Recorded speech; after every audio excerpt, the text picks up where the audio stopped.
let's get back into it. What the heck? Oh, okay. It was just random artifacts on my screen. It wasn't actually in the recording. Thank God. I peeked over. There were random buttons all over the screen. It looked awful.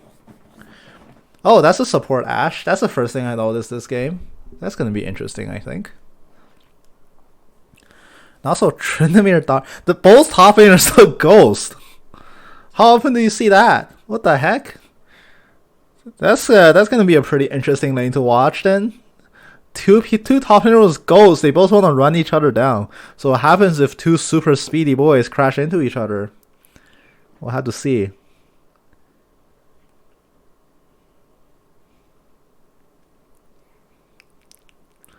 One thing I've always been curious in was the.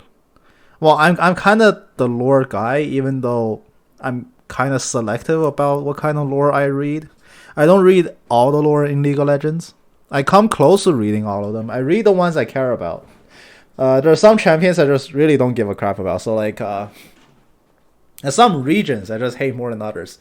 To this day, I don't know what the hell's happening in Piltover. Just because I don't like the lore of Piltover, reading it kind of turns me off. So I just don't do it. It's not like a hobby where like I'm not a guy posting essays on the lore or anything, but I do read a lot about the lore I enjoy. One thing interesting about the lore was always the whole retconning, the major retconning event that happened. I found it funny that Sivir went from like a bounty hunter that was affiliated with, or rather against Noxus, to this random descendant of a Shuriman legend or deity or something. Like she was supposedly a reincarnation of Azir in some way, like she's related to him or whatever. And I think that's just like it's such a stark contrast to what she used to be, like just a bounty hunter. It's really hilarious to see like, oh wow, here's your entire identity, and here have it all ripped out from under you. So the whole thing started when they wanted to get rid of this place called the Institute of War. So here's how League of Legends lore worked. Well, I'm gonna go into a pretty long tangent here for probably like the first 8 minutes of this game. Be prepared, because I found it fascinating, and using an early game, unless something explosive happens, the early game is the perfect time to go into this tangent. I find it very interesting how the lore in League of Legends was rewritten. So nowadays, in modern times, we have a page called universe.leagueoflegends.com or whatever, and it's basically a place where they're actually writing really, really good lore. Credit where it's due, I love the writing departments at Riot Games. They do really good work in establishing Runeterra as an actual fictional universe, and they flesh out all the major regions, they flesh out all the champions, and generally like there's critics every time they post a story for one reason or another, but generally they do a really good job of highlighting all the lore and all the motivations of all the champions. But for the longest time, there existed a place called the Institute of War, and it supposedly sat in the dead middle of Runeterra. Oh my god, Caitlyn, rip. Sat in the dead middle of Runeterra between Demacia and Noxus. And it was a place where really accomplished people would go and apply to be champions. And one part of that application process of being a champion is a summoner, or at least like a leadership figure in the Institute of War, essentially puts this guy through an interrogation and it replays like a traumatic part of their past. The intent of that trial is to get the champion to quote unquote expose their mind, because in doing so they can allow themselves to commune with and be summoned by summoners. And League of Legends is just 5 summoners fighting 5 summoners, and the Institute of War was always being used as this one conduit for people on Runeterra to kind of resolve their conflicts. Like, oh, you have some conflict, fight it out in the rift, get summoned, things like that. And at some point, after like the Journal of Justice saw the last volume, and a few years after that, they kind of did away with all of it, and that was the period where the whole blank champion has a dark and secret past came along. Because while they were in the process of rebuilding the entire League universe to be more cohesive and actually establish a universe page, there was a period of time where they just like blanked out every champion's lore, like erased it all, and they in that process they erased the concept of summoners, and they erased the concept of the Institute of War. So no more Institute of War. Now all of your conflicts and all of your champions are not like commune summoned, not like summoned instances, but like actual flesh and blood, real consequence level conflict. Which I guess is cool. Like, I always felt the Institute of War, although it was a decently unique concept, it felt too much like a cop-out sometimes. Like, you can't possibly tell me Malzahar and Kassadin can resolve their differences. Well, pre-rewrite, I mean. Malzahar and Kassadin can resolve their differences. Like, dude literally took Kassadin's daughter and you expect that they can just fight it out in the rift and be happy? No. Like, they need more consequence, more soul to their actual conflict. But during that whole period of rewrite, they blanked out all the champions' lores. And then when Universe actually came out, it was a pretty spectacular thing. Like now, actual city-states, actual storylines being fleshed out. But in the process, they rewrote a lot of lore. From really tiny things like Irelia's brother is now no longer alive. like she lost her brother, to things like Irelia is just straight up 10 years older than when she was before the rewrite. Like now she's in her late 20s, whereas she was in her late teens before the rewrite. And other things like Karma, who had a name before taking on the name Karma. Which, by the way, I hate that piece of lore. Don't read it, it's garbage. And now all the champions are tied into this very cohesive universe. And I kind of like it when they do that. Now all the champions are more believable. And it actually indirectly allowed for things like Senna to come in, because it allows the League universe to actually advance its plotline. So now we live in a universe where Lucian actually successfully got his wife back from Celestia's Lantern. We live in a universe where Kassadin's daughter, which is heavily implied in lore but never confirmed to be Kaisa, actually did make it out of the void. And things like that is really cool. Like the lore actually slightly advanced. But in this rewrite, they also just changed a lot of lore straight up. And I'm definitely much more acquainted with old lore than new lore. Even now, like 5 or 6 seasons in, I'm still much more acquainted with old lore. Like if you ask me what Vladimir's lore is now, I'd probably give you his old version. Like, he's just some guy who really wanted blood, so he killed his teacher and like everyone he knew, just so he could gain more blood. And his only motivation for joining the Institute of War was to kill more people. It's things like that, you know? And even though they removed the concept of summoners, they didn't remove champions mentioning summoners. So champions like, really old champions like Brand, Nocturne, Brolaf, the skin, still mention summoners. Although I did think they removed the summoners line from Brolaf. Maybe they did, maybe they didn't, I forgot. The things like Irelia's sword went from like a family heirloom to a family crest, which, you know, admittedly very minor change. But now their lore is actually really good.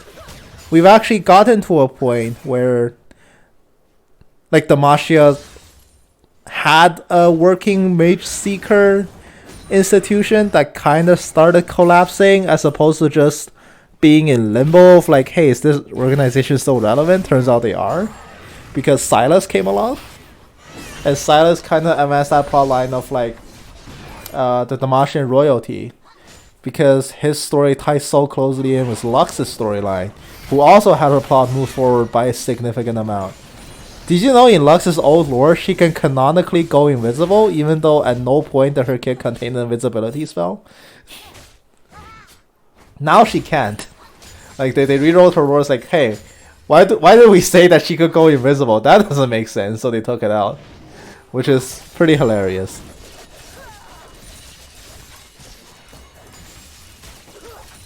It's also a very interesting game.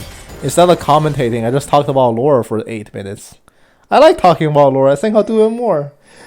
But going back to the game that I'm supposed to be casting, Darius is winning, Olaf is winning, Fizz is, well, mid lane's pretty even. Bot lane's winning significantly.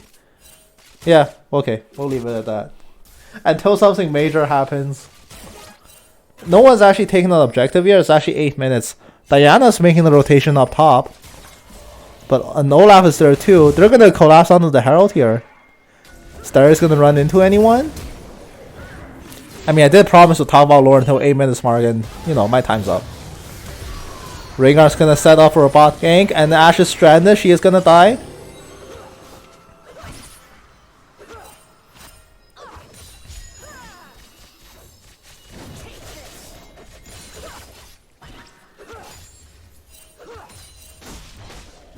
Yep, the 8-minute Herald spawn. Blue team is, despite being 6-0, very close to Brazil versus Germany. In fact, almost exact replay of Brazil versus Germany. 6-0. Brazil went 0-7 before scoring once. Let's see if we'll get to 1-7 this game. But blue team actually took the Herald despite being 6 kills down to nothing. And Tryndamere is the one who held on to the eye. You sure about that? The dude is 20 CS behind. He's dropped it! What? No! He might die here. He's gonna have to pop Undying Rage. He's gonna have to try to mad fight the Darius, but he's bleeding out from the hemorrhage. He heals himself up a little bit, and now that Olaf's here, he flashes! Why did he flash? You're not even in danger! And the Olaf is here, the Desmond heal connects, and he's so healthy. Noxian Guillotine kills him off.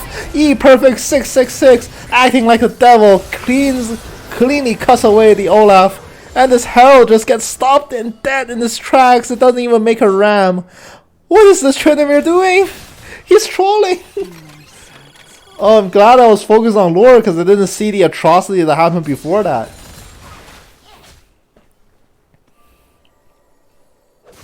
My god, man. That is not how you use your Herald. That was your ticket back into this game, and you just toss it in the trash.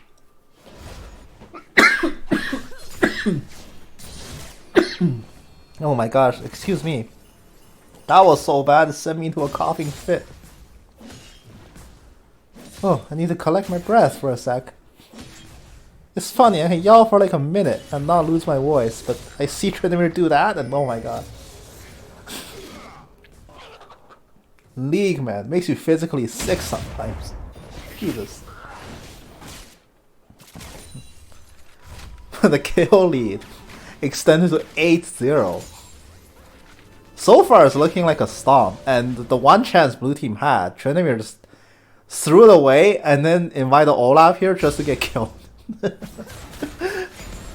My goodness. Never seen a more depressing game. But once again, it's not over. I've seen wilder comebacks. I've seen like 0-15 comebacks. I don't know, I was on the 15 and we lost.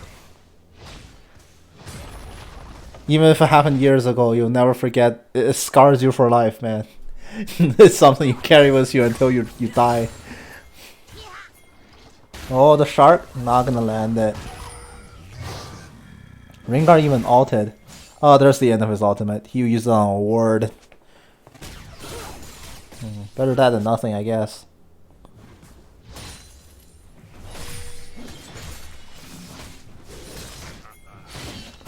Tryndamere is getting dove under his own tower. He can't stand up to Darius. Not when he's this far behind. Olaf point blank Undertow, not gonna find the thing. Guillotine will kill him off, but Tryndamere pops the Undying Rage. Smartly holding on to Guillotine until Undying Rage wears off. Now he tries to get out of there. He has to spin and walk away. Does he have any way to speed up? He doesn't have Ghost or Flash. Oh, the Noxian Guillotine, but it doesn't actually find the kill. One more Decimate will do it, but no, he's out of range. Spinning Slash gets him out. Apprehend does not pull it. Tryndamere. Oh no. Almost evil. 665. That's a clever name. But the Darius is actually evil. Look at that. If they're not dual Q, that is a very coincidental summoner name. Oh, that's a very good Bard Q finding the stun. The 10th kill picked up by red team. This game is depressing.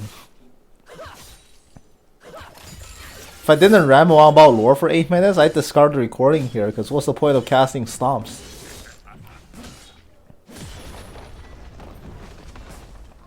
Oh, Here we go.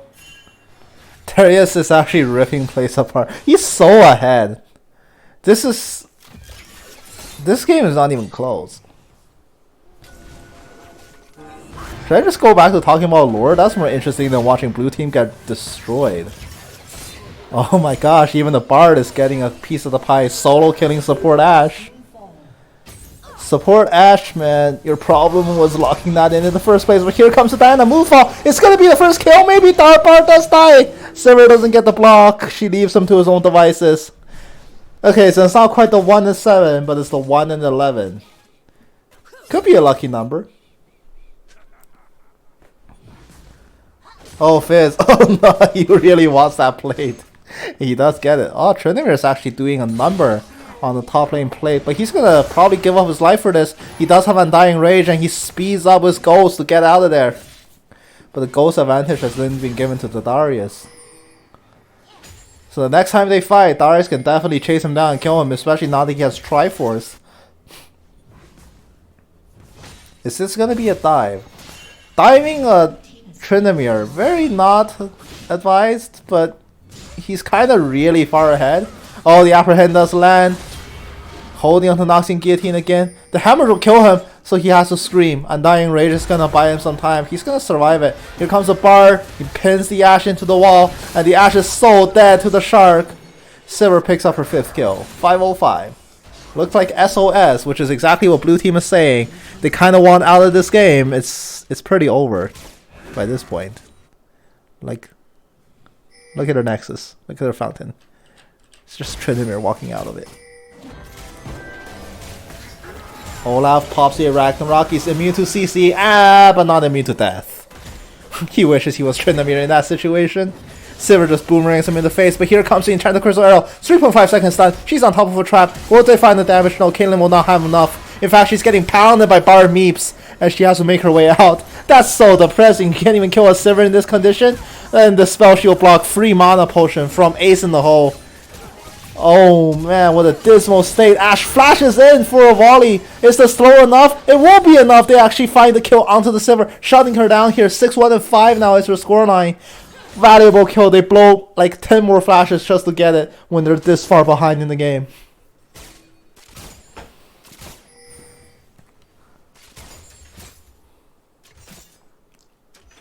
Nash holding a pea shooter for a bow, slowly whittling away at the ward.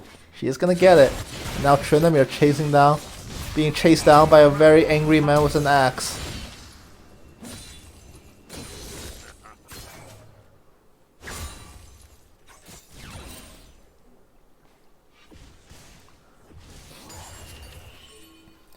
Hawkshot spots out the Bard.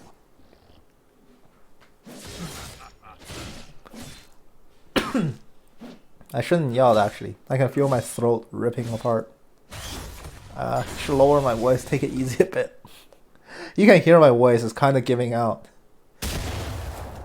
I'm sure I've said this before, you know, but I know friends that play in bands and they kind of just passing by mention a tip or two for, you know, preserving your voice while screaming. But they just explain the theory of it, but never how to practice it. That's an easy spell shield.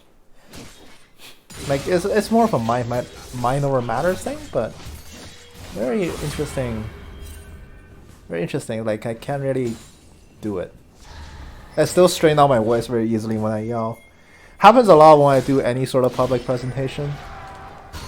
The Undying Rage once again being used defensively. Tryndamere just can't catch a break in this thing. Ace in the Hole gets eaten by the spell shield. Well, something got eaten by the spell shield. They're gonna do so much damage in the back end, and the Ashe gets frozen up, not stunned, but dead.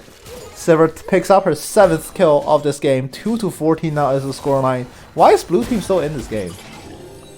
Do they seriously think they can win from here? Ragnarok gets popped. They're gonna jump onto the Bard. Bard has no tunnel. He's gonna die. All of the deaths this game came from the red team bot lane, but they also are a significant contributor to their victory. So much action happening bot lane this game. Diana Moonfall pulling back the fist with Playful Trickster negates the ultimate. Not even trying here. Tryndamere, he can't come back. This is such a dismal state. Caitlyn actually gets a killing spree. That's just cruel when your team is so far behind. Herald gets dropped. Can the killing spree Caitlyn do something here? Not really. Even the support Ashe gets pulled up here to stop this push. And they do stop this push, but at what cost, man? At what cost? Enchanted Crystal Arrow lands. Darius needs to try to run. He's chicken form. He needs to go. He needs to go. The crits are coming from the Tryndamere. Ghost is popped. Rengar. Rengar has ulted. He's looking for it. He wants it. He pounces. Ragnarok gets immediately popped. It negates the apprehend. And now the Olaf just has to slap. He does get the slap. Tryndamere, not Tryndamere. Darius dies. The first casualty outside the bot lane. But make no mistake, blue team is still so far down in the hole that they can't possibly dig themselves out. Not without significant effort. They need to make one hell of a rally to even have a chance here. What can they do? Well, or rather, let me phrase it this way. Can they do anything?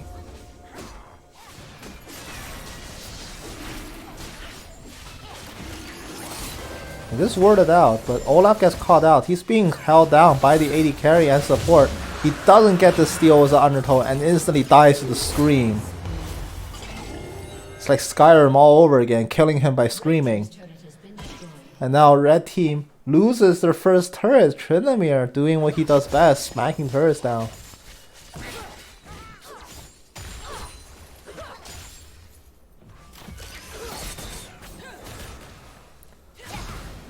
But now what we're gonna do, the long range shark lands on Diana. She's taking a lot of damage. She's still slowed. On the hunt comes down. Fizz flashes in for a kill. He does get the kill and it goes to the Sivir. Enchanted Crystal Arrow goes wide. 16 kills to 5. My goodness. Like, what did he even do from here? What do they have to do to come back? What tools do they have? Caitlyn's just gonna die with Rengar because, you know. Oh, don't run into a brush. That's not gonna save you. I do wonder, like, what do they do from here? Because not a single champion on blue team can actually come from behind. Like, their kits just lack that ability. The entirety of blue team is if you're behind, you're using all of your powerful abilities to stay alive as opposed to win. And when you have that kind of a kit, then you can't possibly use it in a proactive manner. Because your kit is not strong enough to win if you crash into them. And you have to expend it all just to survive, so you just keep losing. And Caitlyn is also approaching that mid-game power trough, where she's significantly weaker in the mid game until she starts getting some more energized items. Because right now holding on to just a Stormrazor and an IE Rush, what? Yeah, she's gonna be very lacking in DPS. She won't be able to contribute anything until she gets like at least 1.5 more items. That's gonna take forever at this rate. Olaf actually gets chunked almost half. Ashe is the first victim, killed off in the blink of an eye. Tryndamere dies before he can scream. And that suddenly, that is 2 for nothing. 3 for 5 so far. The Bardock catches 2, but Olaf breaks out of his Ragnarok. And Caitlyn is going to be the next victim here. 4-man moonfall, that's actually pretty impressive. If only they weren't so behind. Valiant effort from the Diana, but honestly, not even going to kill off anyone here. Olaf? He's running back. Just going to keep the camera on him. Let's see how long he survives. We'll start the timer as soon as he takes the damage. Oh, never mind. Red team's not even going to bother to fight him. He's inconsequential. Alright, off Olaf we go. Let's look at somewhere else.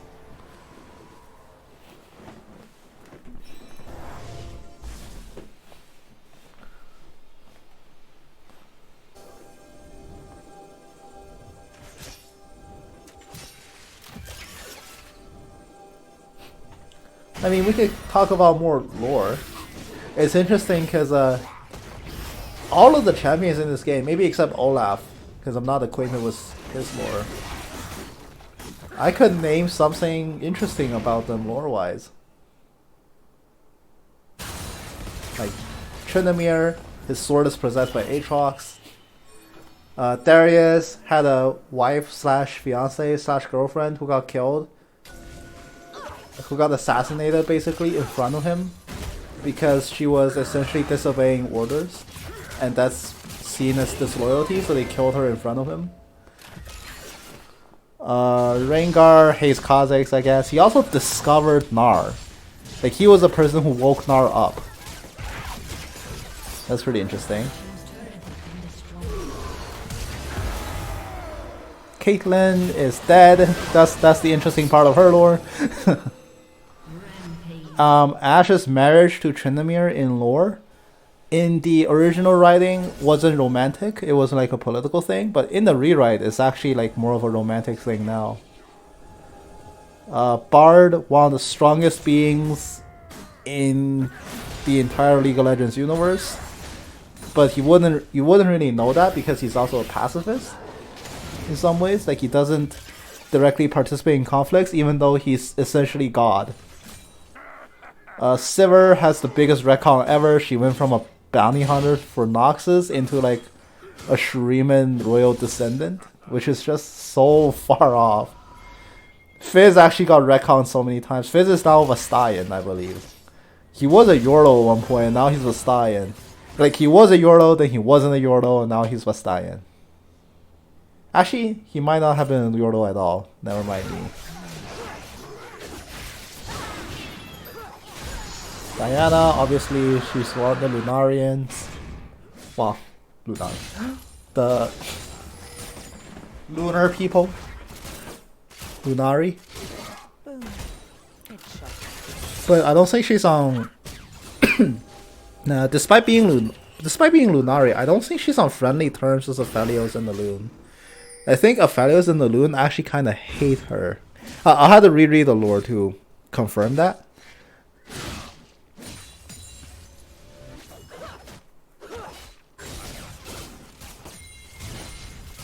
They might not. I think I may have just made that up. I'll have to recheck the lore to confirm it. But see, that was more interesting than just watching Red Team stomp. And in fact, they're taking their sweet ass time, and I don't fault them. Playing with your food and all that, it's fun. They're gonna take this very, very uncontested Baron. Blue team's gonna be interested in chasing Darius instead. They're gonna pounce onto him. There's actually a lot of damage. Apprehend goes backwards. Darius, can he turn it around? He doesn't. There's not enough healing. Tryndamere gets his first kill of the game. Congratulations, sir.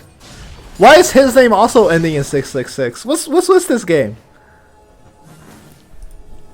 What's with this game and Satan worshippers, man?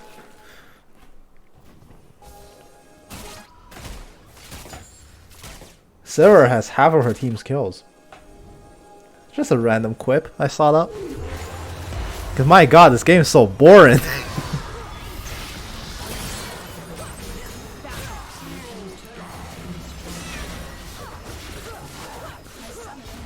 Oh, while the Satans have disconnected, there's something exciting, I guess.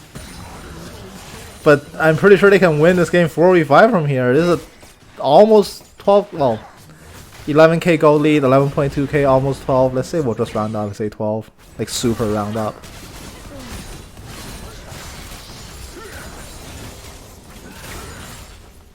Man, this is just... You know what? I'm amazed Blue Team didn't surrender. Did they surrender? I think the wall might have failed. Yeah, failed 3-0. I'm amazed they didn't go through. Who the hell didn't vote in that surrender vote? What is their rationale? Do they believe that they have a chance?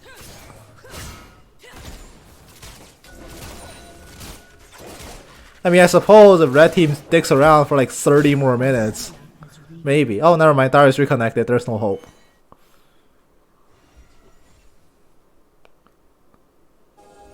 There's no more hope.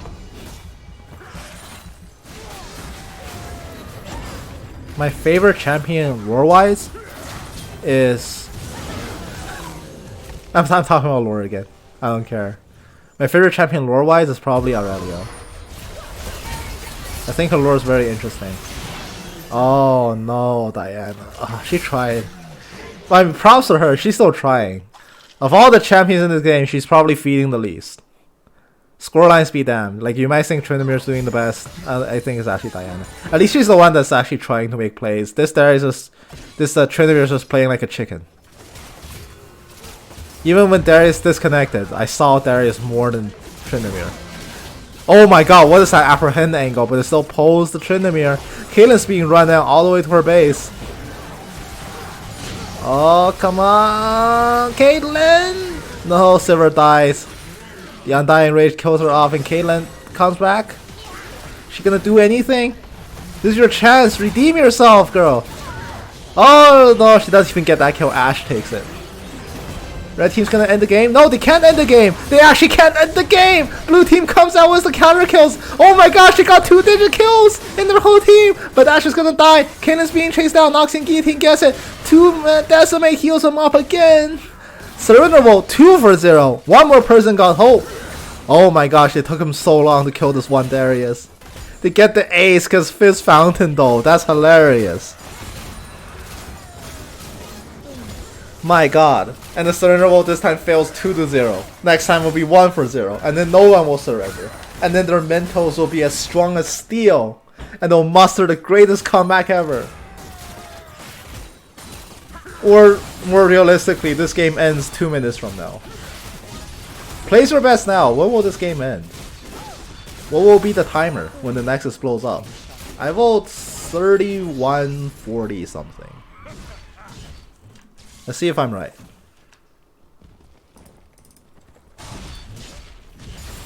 They're gonna secure the Drake, get the soul.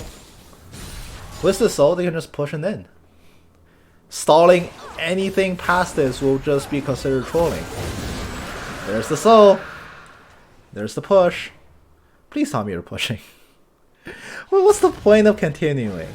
You triple inhib them. It's 30 minutes in. Just get me out of here. For a total stomp, it shouldn't last 30 minutes. Diana's gonna be the first victim here. Oh yes, come on, end this before 31-40. Prove me wrong. Release me. Olaf is dead. Diana's gonna be next. Sivir's just running everybody down. On the Hunt is not available, but it doesn't even matter. They can just A-click into the base and win. They have Ocean Soul. How do you lose this Ocean Soul? I don't know. Caitlyn's gonna die. They're rapidly running out of damage. With Darius at the front too. They need to like 5-man Fountain Dive to lose this game from this position. Sivir looking pretty low. Tryndamere, one more crit will do it? No. The heal will do it and then the game ends.